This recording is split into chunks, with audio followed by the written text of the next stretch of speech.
हिमाचल प्रदेश में कांग्रेस की सरकार बने लगभग 1 महीना यानी कि 30 दिन का कार्यकाल पूरा हो रहा है।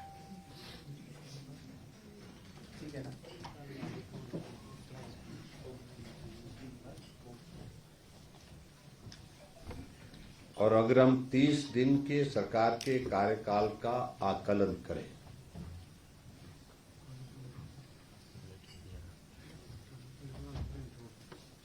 और मैं समझता हूं, और मेरी ही समझ का विषय नहीं है, पूरे प्रदेश के लोगों का भी,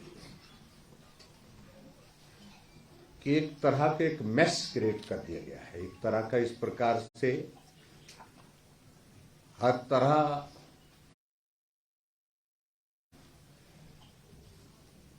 से व्यवस्थाओं और देखने को मिल रहा है। और हिमाचल प्रदेश के माननीय मुख्यमंत्री महोदय जी का विशेष तौर से बार बार इस बात के लिए कहना रहता है कि हम सत्ता परिवर्तन के लिए नहीं, व्यवस्था परिवर्तन के लिए आए।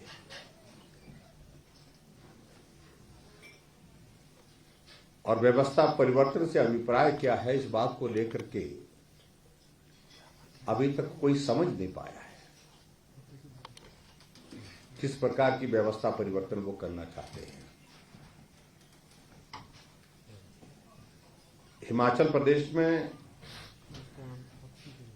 जब भारतीय जनता पार्टी की सरकार बनी थी,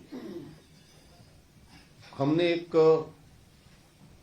निर्णय लिया उस दिन कि हम थोड़ा हट करके चले, नए इनिशिएटिव शुरू करें, बदले की भावना के साथ इस देवभूमि हिमाचल प्रदेश में काम की जो संस्कृति पिछले कुछ वर्षों से देखने को मिली है उसको रोकना चाहिए।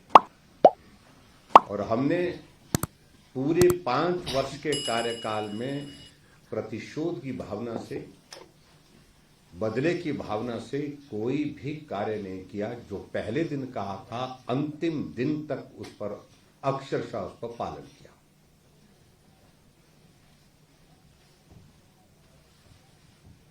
और यहां हिमाचल प्रदेश में वर्तमान सरकार ने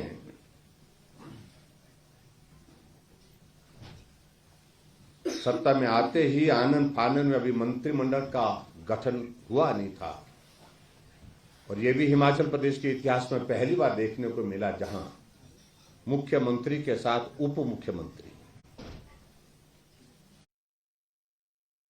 हिमाचल प्रदेश को मिला। और आनंद फानन में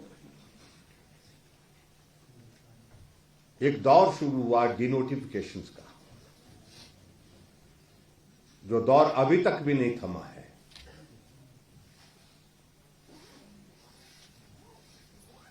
अगर व्यवस्था परिवर्तन के संदर्भ में अगर माननीय मुख्यमंत्री जी बात कह रहे हैं तो उसका अभिप्राय क्या है? डिनोटिफिकेशन से व्यवस्था परिवर्तित होगी क्या?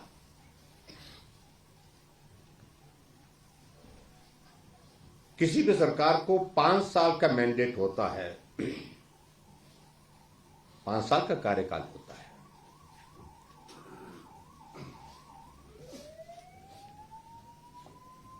और 5 साल में से वर्तमान सरकार ने पूरे एक फाइनेंशियल ईयर की सारी जो भी हमने जनहित में निर्णय लिए थे,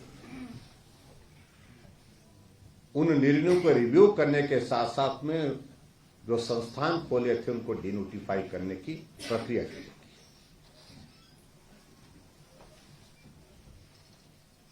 जो मैं समझता हूं गैर संवैधानिक है। क्योंकि किसी भी सरकार के 5 साल के कार्यकाल को आप 4 साल नहीं कर सकते। अगर यही क्रम रहा तो आने वाले समय में यह भी परिस्थिति होगी कि 5 साल के निर्णयों पर भी विचार करने के बाद वो भी रद्द किए जा सकते हैं। पॉपुलर मैंडेट किसी गवर्नमेंट को है तो निर्णय उनने अपने सरकार के दौरान लिए हैं, उनको रद्द करने के लिए प्रक्रिया का होना बहुत आवश्यक है। वो रिव्यू करते, रिव्यू करने के बाद उसके बाद आगे बढ़ते। जहां उनको लगता जस्टिफाई नहीं हो पा रहा है कोई इश्यू तो उसके बारे में विचार करते। और ऐसी परिस्थिति की 1952 की एक पुलिस चौकी सुंदरनगर के डहर में खुली हुई, उसको भी डिनोटिफाई कर दिया। ऐसा एक जुनून चढ़ गया कि बंद कर दो।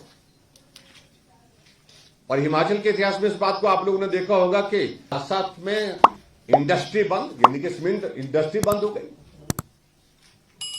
जो आज तक हिमाचल प्रदेश में हुई नहीं। इंडस्ट्री के इश्यूज आते हैं, यूनियन के इश्यूज आते हैं, आपस में बैठ करके उनको सॉर्ट आउट करने का मैकेनिज्म डेवलप करना पड़ता है। और हिमाचल जैसे छोटे से प्रदेश के लिए सीमेंट इंडस्ट्री सबसे बड़ी इंडस्ट्री है, और 2 इंडस्ट्री में ताले लग गए। हजारों लोगों को जिनको रोजगार मिलता था, ट्रक ऑपरेटर्स हैं, उनके परिवार हैं, जो इंप्लॉई वहां पर काम करते थे, वो सड़कों पर आ गए। और 1 महीने का कार्यकाल हो गया, लेकिन उसके बावजूद भी उस समस्या का समाधान अभी तक भी नहीं हो पाया है। इंडस्ट्री बंद,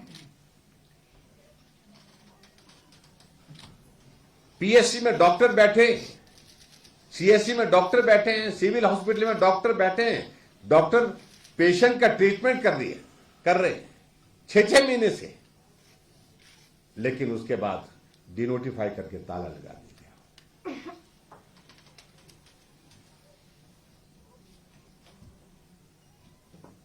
और हद तो तब है कि एक जगह एसडीएम का दफ्तर खोले, यहां पर विक्रम जी यहां पर एसडीएम के दफ्तर खोले। एसडीएम ने वहां अपनी एक व्यवस्था के अनुसार चुनाव का संचालन किया। चुनाव का संचालन करने के बाद चुनाव का परिणाम घोषित किया और सर्टिफिकेट भी दे दिया, लेकिन उसके बाद डिनोटिफाई कर दिया गया।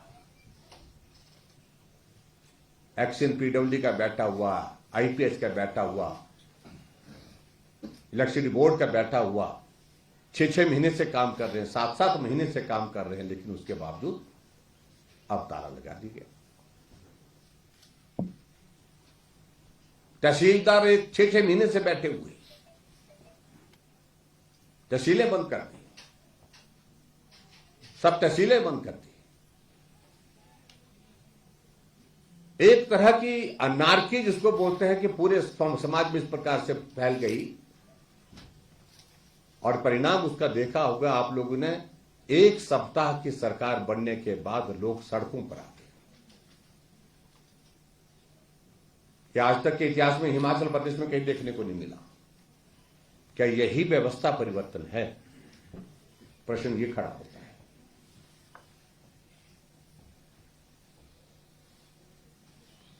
हम कह रहे थे कि मंत्रिमंडल का विस्तार होना चाहिए,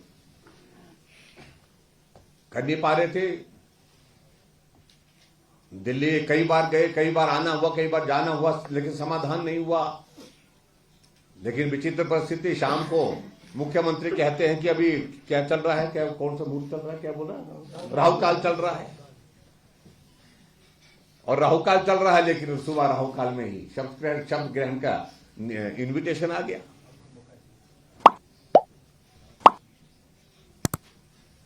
मंत्रिमंडल का विस्तार हुआ है, मैं उसमें सभी मंत्रियों को बधाई देता हूं।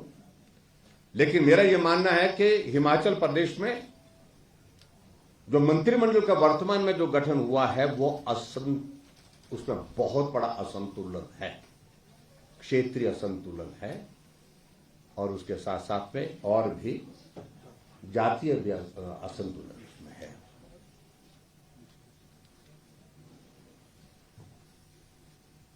मंडी लोकसभा से हम मानते हैं कि उनको सीटें कम मिली, लेकिन कांगड़ा ने तो सरकार बनाने में निर्णायक भूमिका निभाई है।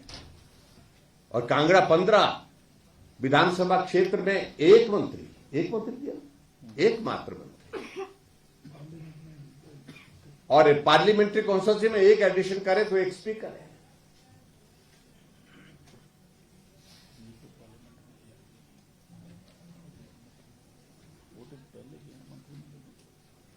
लेकिन उसके बावजूद जो लोग विधायक नहीं है, और विधायक नहीं होने के बावजूद उनको कैबिनेट मंत्री के दर्जे दिए गए हैं। एक नहीं 3 उसमें हो गए।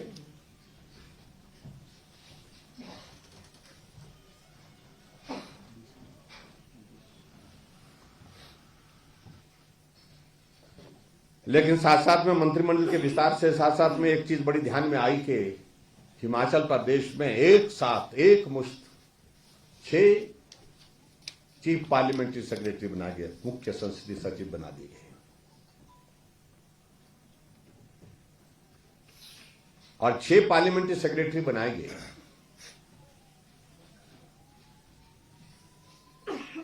उसकी जरूरत क्या पड़ी आखिरकार इतना अविश्वास का भाव क्यों है कांग्रेस पार्टी के अंदर? कहीं भाग ना जाए, चले ना जाए, छोड़ ना जाए। ये एक परिस्थिति इस प्रकार की पैदा हुई है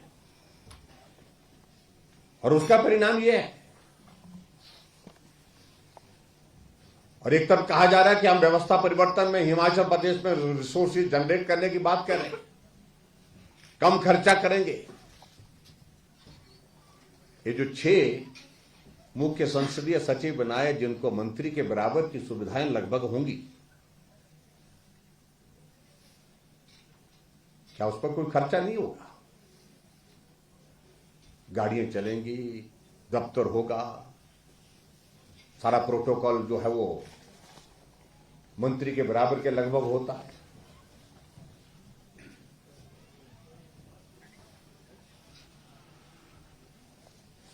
और उस तरह से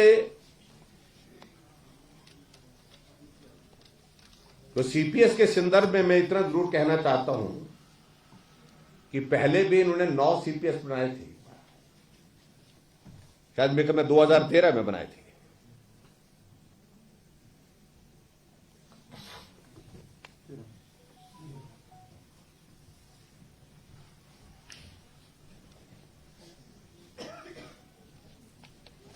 बहुत डिटेल्स में अगर मैं ज्यादा नहीं उसमें जाना चाह रहा हूं,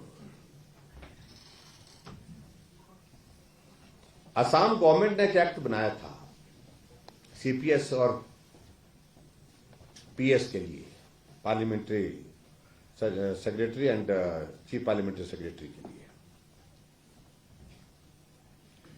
और जिसको हाई कोर्ट गुवाहाटी ने जो है उसमें यह पूछा था हाई कोर्ट ने कि भी क्या विधानसभा को ये एक्ट को बनाने का अधिकार है? और अल्टीमेटली हाई कोर्ट ने भी कहा कि यह अधिकार नहीं है।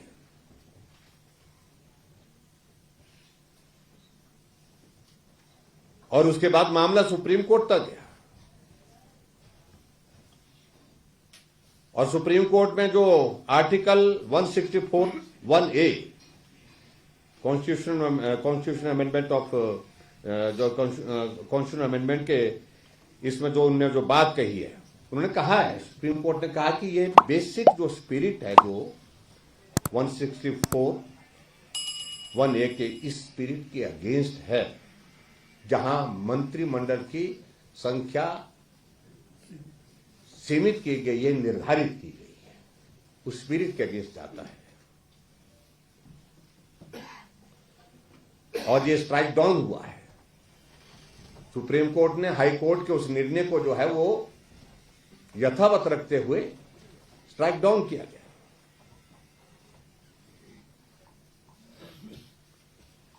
और उसी तरह से मैं कहना चाहता हूं कि मणिपुर में 2021 में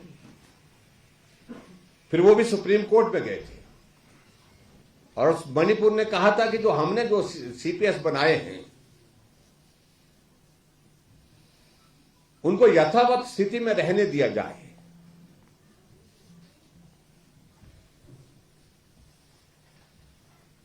लेकिन उसके बावजूद भी सुप्रीम कोर्ट ने वो भी स्वीकार नहीं किया है।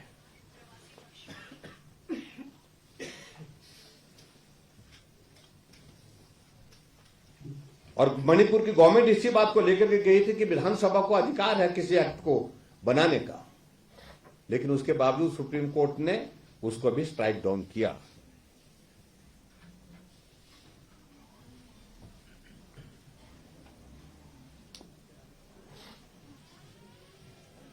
और सुप्रीम कोर्ट ने बड़ा स्पष्ट किया कि ये लेजिस्लेटिव कॉम्पिटेंसी में नहीं आता है, इसलिए इस एक्ट को आप नहीं बना सकते हैं। बड़ा स्पष्ट किया इस बात को लेकर।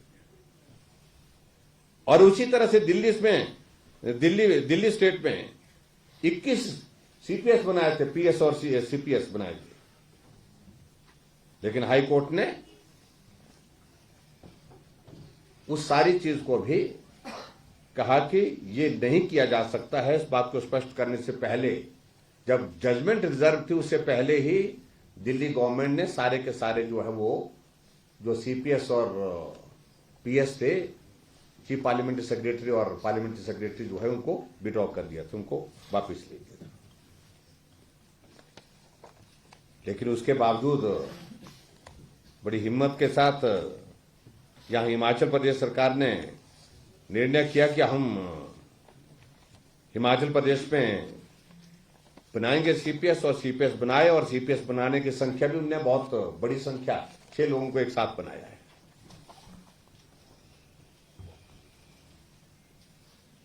जब हमारी सरकार बनी तो हमारी सरकार के सामने भी इस तरह का विषय आया था कि इस तरह से किया जाए,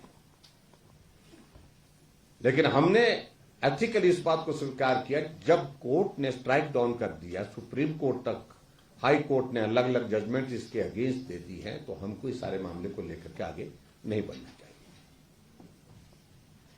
और हमने नहीं किया। 5 वर्ष तक नहीं किया।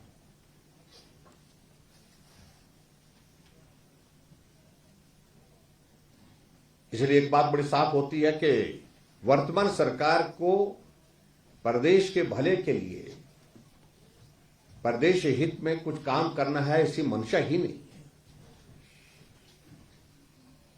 सरकार कैसे रहे और कैसे टिकी रहे, कैसे चलती रहे, इस पर ज्यादा फोकस है।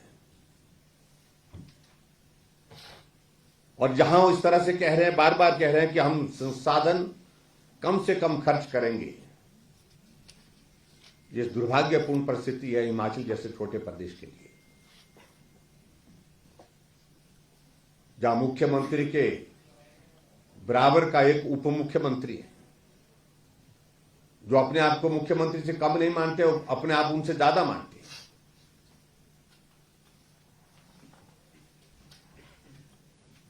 जो सार्वजनिक रूप से इस बात का जिक्र करते फिर रहे हैं कि ये mandate was not for particular person, ये मेरा संघर्ष है, मैंने मेहनत की है। उनकी मामला है, पार्टी का मामला, उस सारे मामले को लेकर के मैं ज्यादा नहीं बोलना चाह रहा हूं।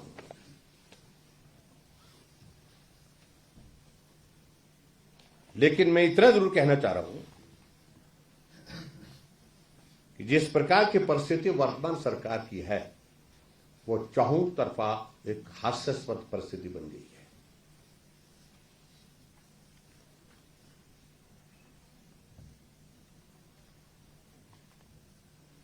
हिमाचल प्रदेश में आजकल के दिनों में एक डिप्टी चीफ मिनिस्टर का एक पत्र जो है वो वायरल हुआ पड़ा है, जिसमें उन्होंने रिकमेंडेशन की है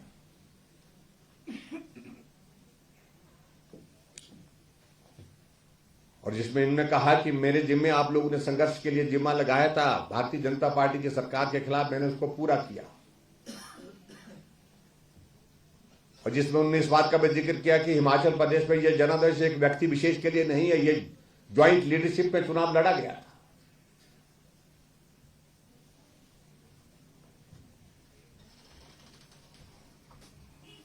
जिसमें उन्होंने इस बात का भी जिक्र किया गया है कि वर्तमान के जो मुख्यमंत्री का जो काम करने का तरीका जो है वो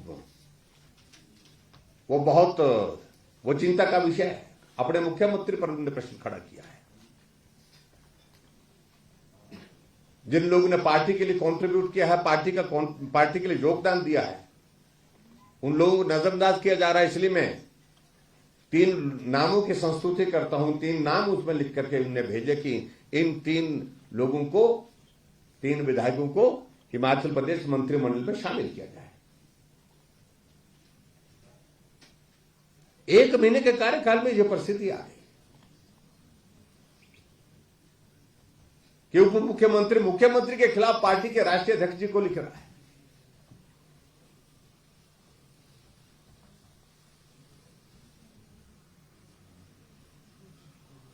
ये सारे प्रश्न हम नहीं, हम ये प्रश्न अंदर के उनके अपने ही लोग खड़े कर रहे हैं।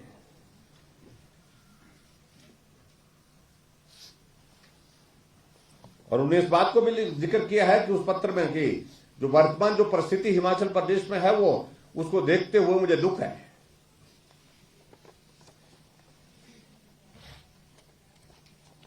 ये तमाम सारी चीजों को लेकर के भारतीय जनता पार्टी एक जिम्मेदार विपक्ष के नाते अपनी भूमिका निभाती रहेगी।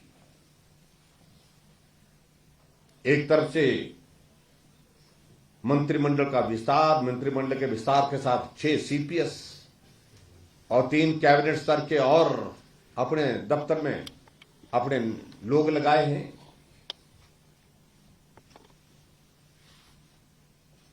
और दूसरी तरफ एक निर्णय साथ में और किया जाता है कि हिमाचल प्रदेश में डीजल की कीमतों पर 3 रुपए की बढ़ोतरी पर लीटर के हिसाब से होगी, वैट पर इंक्रीज कर दिया। जो हमने महंगाई जब डीजल में और पेट्रोल में आई थी तो उस वक्त हमने कम किया था, डीजल पर भी पेट्रोल पर भी।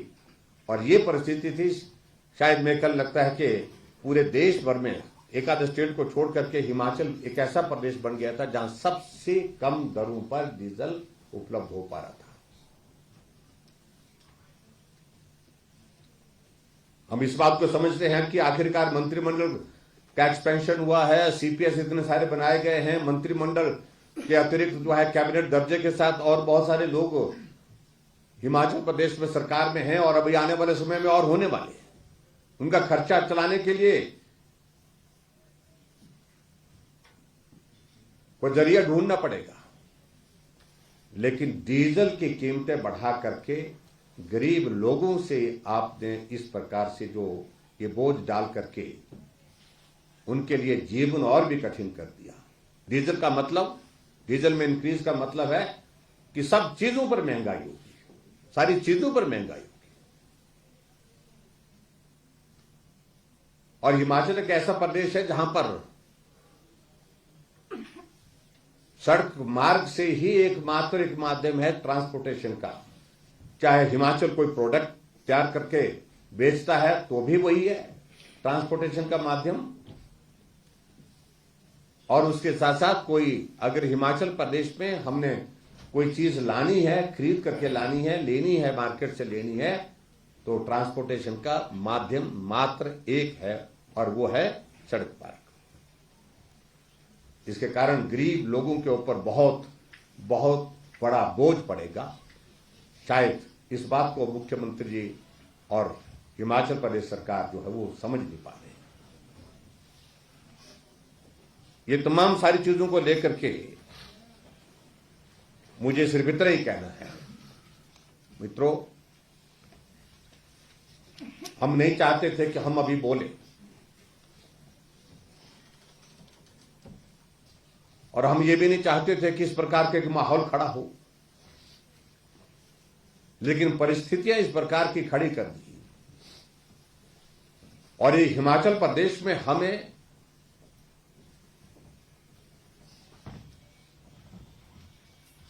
विपक्ष की भूमिका को निभाने के लिए ये बहुत आवश्यक है कि जन विरोधी निर्णय जो भी सरकार करेगी उसका जिक्र हम लोगों के बीच में करें, उसका विरोध हम लोगों के बीच में करें। ये सरकार, वर्तमान की सरकार मात्र 0.9% के अंतर से बनी है जनादेश के हिसाब से।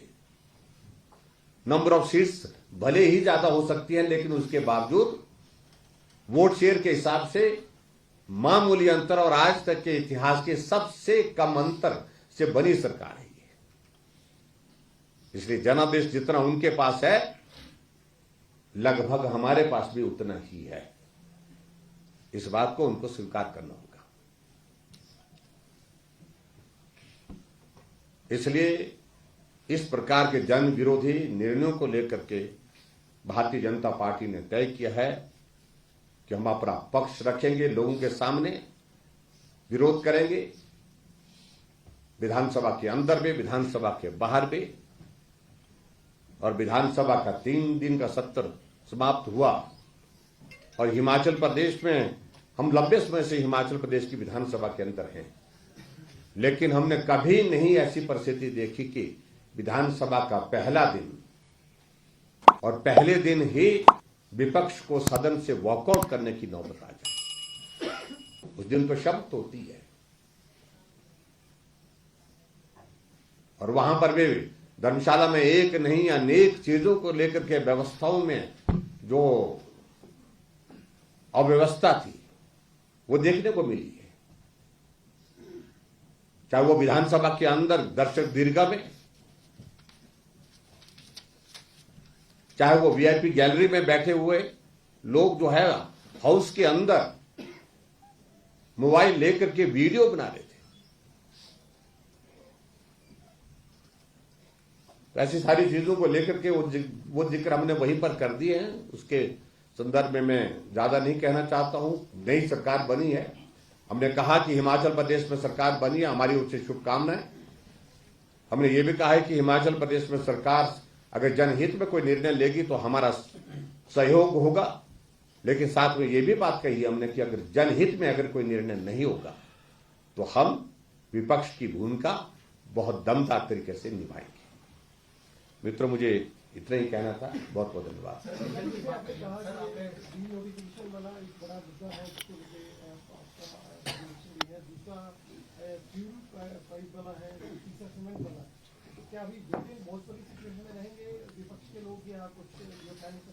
देखिए, वो कह रहे हैं कि हमारा हनीमून पूरा नहीं हुआ अभी, और इसमें खलल मत डाली है। बार बार शब्द इस बात को उचित नहीं होता। ऐसे बात शब्दों का उन्होंने विधानसभा के अंदर जिक्र किया उनके नेताओं ने, लेकिन मैं इतना जरूर कहना चाह रहा हूं कि उनको एक चीज को समझना पड़ेगा कि आखिर कब तक हम एक सीमा तक ही इंतजार करेंगे। हमने कहा कि सुधार करिए, ठीक करिए। अगर कहीं शुरुआती दौर में त्रुटियां हो जाती है, कमी छूट जाती है, लेकिन उसके बावजूद भी आने वाले समय में इनको सुधार करने की गुंजाइश, लेकिन वो ज्यादा खराब करने की, एक चीज को ठीक करने के बजाय 4 चीजें खराब कर रहे हैं। तो इसलिए ये जिम्मेवारी उनकी है, उस जिम्मेवारी को उन्हें निभाना है। हम कानूनी तौर पर इसको एग्जामिन कर रहे हैं, उसमें देख रहे हैं किस प्रकार से सारी चीज को करना है। आने वाले समय में बताएंगे। कांग्रेस का कहना है बीजेपी ने भी अपने समय में ये बनाए थे। हाँ, एक मिनट बांटा आईटी वाले बनाए थे, पॉलिटिकल एडवाइजर बनाए थे, और ये अपना मीडिया एडवाइजर भी बनाए थे। तो वो कह रहे हैं कि अब हमने बनाए तो हमारे लिए क्यों? हमने कैबिनेट रैंक नहीं दिया। अच्छा, मैं एक सवाल ये करना चाह रहा हूँ कि सरकार बार-बार एक बात कह रही है कि आप प्रदेश को 26,000 करोड़ का कर्जा डाल के चल रहे हैं, जबकि आप मुझे लगता है कि उनके आंकड़ों में अभी क्लैरिटी नहीं हो पाई। उनको इस बात को समझना होगा कि जो पिछला जो उनका कार्यकाल, सामान्य कार्यकाल, हमने उनसे कम लूट लिया। ये जानकारी उनको होनी चाहिए। जो फिगर्स वो प्रस्तुत करने की कोशिश कर रहे हैं, हम कोविड के दौर में से गुजरे, और वो तो उनका दौर तो कोविड का भी था नहीं। उसके बावजूद हमसे ज्यादा लोन लेने की, हमने जो लोन की जो लिमिट थी उसको कभी हमने उसके मुताबिक लोन नहीं लिया, कम लिया उसके मुताबिक। अभी हाल ही में बजट में आपने देखा होगा, बजट सत्र में जो है वो लिमिट बढ़ा दी। इसका मतलब क्या है? 3,000 करोड़ रुपए ऋण अभी लेने वाले हो आने वाले समय में। अब वो देखते हैं कैसे ऋण लेंगे, इस प्रकार से सारी सिचुएशन क्या होगी। सरकार के मंत्रिमंडल के सिलेक्शन को विपक्ष किस तरह से देखता है? ये क्या चीज? और सुक्खू सरकार ने जो मंत्रिमंडल का सिलेक्शन किया है उसको विपक्ष किस तरह से देखता है? हमारा नजरिया तो ये बड़ा साफ जैसा है कि उसमें व्यापक स्तर पर जो है असंतुलन है। हम ही नहीं कह रहे हैं, सब लोग कह रहे हैं। क्षेत्रीय और जातीय दोनों तरफ से जो है असंतुलन है। मंडी को मात्र 1 मंत्री, और कांगड़ा पार्लियामेंट्री कॉन्स्टिट्यूंसी जहां उनको बहुत बड़ा समर्थन मिला है, सहयोग मिला है, वहां से मंत्री 1 मिला और 1 स्पीकर मिले।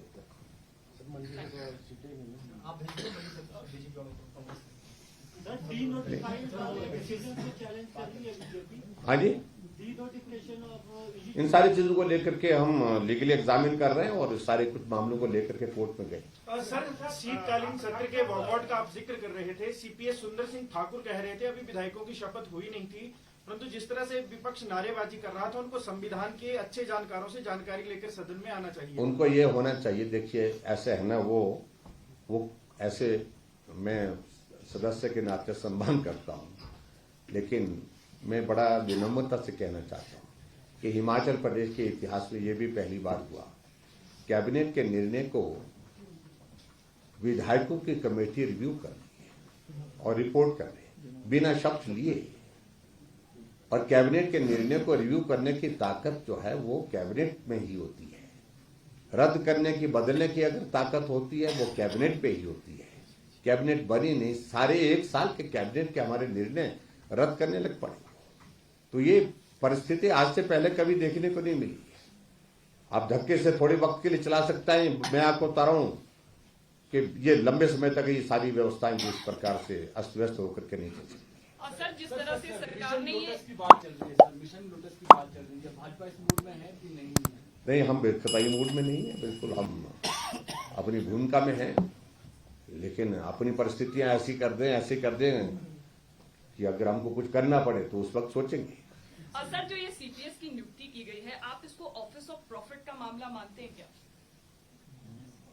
देखिए मैंने कहा, आप उस वक्त आए नहीं थे शायद, मैंने कहा है एक पर्टिकुलर हमने कहा ये संवैधानिक तौर पर अब नहीं है, क्योंकि एक बार नहीं अनेक जगह हिमाचल हाई कोर्ट ने भी, असम के हाई कोर्ट ने भी, मणिपुर में भी और सुप्रीम कोर्ट में अलग, दिल्ली में भी अलग अलग जगह से जो है इसको गलत तरीके से बताया गया है। और उसमें जो आर्टिकल 164(1)(a) है, जो कॉन्स्टिट्यूशन अमेंडमेंट है, उसकी स्पिरिट के अगेंस्ट इसको माना गया है और इसको कहा, सुप्रीम कोर्ट ने कहा कि इसको नहीं किया जा सकता है। कांग्रेस ने चुनाव पूर्व 3 वादे पहली कैबिनेट में पूरा करने की बात की थी। ओपीएस एक मिनट यहाँ से एक प्रश्न आ रहा था। हाँ जी, अभी सरकार ने एक फैसला लिया है कि जितने भी मामले राजनीतिक तौर पर हुए वो वापस लिए जाएंगे सारे, प्रताड़ना की सरकार ने, तो इस पर आप क्या कहते हैं? काफी मामले वापस लिए जाएंगे? देखिए राजनीतिक दृष्टि से कहीं भी मामले इस प्रकार के बहुत बड़ी संख्या में नहीं है। वो मामले यही होते हैं, रास्ता बंद कर दिया, धरना दे दिया, पुतला जला दिया, किसी के ऐसा कर दिया, तोड़फोड़ कर दी, इस तरह के मामले होते हैं। वो बहुत रूटीन की सेक्शन होती है, उसमें कोई इस तरह का विषय नहीं, कोई बड़ा काम नहीं उसमें ऐसा कि वो करें, उसमें कोई आपत्ति नहीं है। ठाकुर साहब, सरकार मुख्यमंत्री उप मुख्यमंत्री आरोप लगा रहे हैं कि बीजेपी अपने हाथ का मंथन तो नहीं कर रही, लेकिन हमें जरूर सवाल कर रही है 1 महीने के अंदर। नहीं देखिए, हालात ही ऐसे पैदा करती है, हम कोई सवाल पैदा करना ही नहीं चाह रहे थे। अगर सामान्य परिस्थिति में काम करते, उनको अवसर मिला है सामान्य परिस्थिति में काम करने का और उनको करना चाहिए था, लेकिन इस प्रकार के कंट्रोवर्शियल डिसीजन लेंगे, जन विरोधी निर्णय लेंगे तो स्वाभाविक रूप से ऐसा सोचेंगे कि विपक्ष उस पर बोलेगा नहीं, तो कैसे संभव है। कांग्रेस पार्टी ने चुनाव पूर्व 3 वादों गारंटी में से 3 वादों को पहली कैबिनेट में पूरा करने का बात कही थी। एक ओपीएस, 300 यूनिट बिजली और 1500 प्रति महिला। तो अब मुख्यमंत्री कह रहे हैं कि ओपीएस तो दे देंगे पहली कैबिनेट में, लेकिन बाकी के वादे 5 साल के लिए हैं। तो आपको लगता है कि ये हिमाचल प्रदेश की जनता के साथ छलावा हुआ है? देखिए, बुरी तरह से छलावा हुआ है, झूठ बोला है, गुमराह किया है और हिमाचल की जनता इनको माफ करने वाली नहीं है। और कैबिनेट के सिलसिले मुझे एक बात जरूर कहनी है, एक व्यवस्था रही है जो सामान्य तौर पर जिसका हमेशा सम्मान किया जाता था। जब भी शपथ ग्रहण होती है, मुख्यमंत्री की शपथ ग्रहण होती है और यहां मुख्यमंत्री के साथ उप मुख्यमंत्री की शपथ हुई, लेकिन कैबिनेट की नहीं हो पाई। तुरंत बाद शपथ ग्रहण के बाद कैबिनेट की बैठक होती है, ना वो पहले दौर में हुई। कैबिनेट उस वक्त भले नहीं बनी थी, लेकिन वो कह रहे हैं कि इसी को हम कैबिनेट मानते हैं, मुख्यमंत्री और उप मुख्यमंत्री, तो उनको कैबिनेट की बैठक करनी चाहिए थी। उसकी कोई अभी तक हमें जानकारी नहीं कि कैबिनेट की बैठक हुई। पिछले कल एक्सपेंशन हुई और एक्सपेंशन के बाद भी ये व्यवस्था रहती है कि तुरंत उसके पश्चात जो है वो भले ही डिपार्टमेंट के जो पोर्टफोलियो जो है वो बाद में वितरित किए जाते हैं। अभी तो शायद मेरे ख्याल हुए नहीं होंगे, अभी होंगे नहीं, अभी तो होना ये चाहिए था कि तुरंत उसके पश्चात तुरंत उसके पश्चात मंत्रिमंडल की बैठक होनी चाहिए थी। और आमतौर पर होता यह है कि मंत्रिमंडल की बैठक होती है, मंत्रिमंडल की बैठक में ही पोर्टफोलियो की जानकारी भी मंत्रियों को दे दी जाती है। अगर नहीं देते हैं तो उसके बाद शाम तक हर हालत में दी जाती है, लेकिन पिछले कल की शाम को हो गई, आज की भी शाम होने वाली है। मुझे मालूम नहीं अभी तक वो मंत्रिमंडल में मंत्रियों को क्या क्या महकमा दिया गया है, जानकारी नहीं है। ठाकुर साहब, इलेक्शन में ओपीएस बहुत बड़ा मुद्दा है। ये आप बतौर जब आप मुख्यमंत्री थे और अब आप उसको कैसे एनालाइज कर रहे हैं कि क्या वो आपको अफेक्ट किया उसने कि नहीं? चलो वो सारी बातों को लेकर के हमारा एक असेसमेंट हो रहा है, वो हम करेंगे, क्या क्या इश्यूज रहे। लेकिन हम तो एक बात कह रहे हैं कि इन्होंने कहा था कि पहली कैबिनेट में निर्णय लेंगे, और जब कैबिनेट नहीं बन पाई कहा कि कैबिनेट बनेगी तब करेंगे। कैबिनेट बन गई पिछले कल और कहा कि पूरी कैबिनेट, फुल कैबिनेट में हम निर्णय लेंगे। फुल कैबिनेट भी पिछले कल गठित हो गई, लेकिन उसके बावजूद भी अभी पहली बैठक कैबिनेट की हुई नहीं। तो पहली कैबिनेट में उन्होंने कहा तो ओपीएस लागू करने की हम घोषणा करेंगे। तो कल घोषणा की होती तब भी हम समझते कि ईमानदारी कुछ न कुछ इनके इसमें है, लेकिन पिछले कल भी नहीं की। और फिर कहा था उन्होंने कि 10 दिन के अंदर लागू कर देंगे, ये कहा था ना, 10 दिन के अंदर लागू कर देंगे। लेकिन यहां तो महीना 10 दिन 3 बार हो गए, 30 दिन हो गए सरकार को। तो उसके बावजूद भी, और कहा था कि हिमाचल प्रदेश में महिलाओं के लिए 1500 रुपए महीने का 18 से 60 साल की महिलाओं के लिए, इसको भी हम पहली कैबिनेट में करेंगे। लेकिन अभी 1 महीना हो गया, लेकिन अभी तक हुआ नहीं। एक अंतिम प्रश्न। ठीक है सर, आपने कहा सीपीएस को लेकर कानूनी राय दी सर, 2006 का एक्ट बनाया हुआ है, शायद आपकी विधानसभा में, उसके बाद आपकी भी सरकार है, तो क्या आपने उस समय इसको रिव्यू नहीं किया? नहीं, देखिए अभी उस सारे विषय को लेकर के हमने बड़ा स्पष्ट कर दिया इस बात को कि ये मामला जो है वो सब जुडिस रहा, उस वक्त भी सब जुडिस रहा, इसलिए उसका आगे नहीं बढ़े। और आज जब सारी स्थिति, अब 2021 का मैंने जिक्र कर दिया, मणिपुर का तो 2021 का लेटेस्ट है वो, जहां सुप्रीम कोर्ट ने बड़ा साफ शब्दों में कहा कि प्रदेश सरकार को ये जो एक्ट बनाने की इजाजत ही नहीं है, अधिकृत ही नहीं है। तो थैंक यू वेरी मच, बहुत बहुत धन्यवाद, थैंक यू।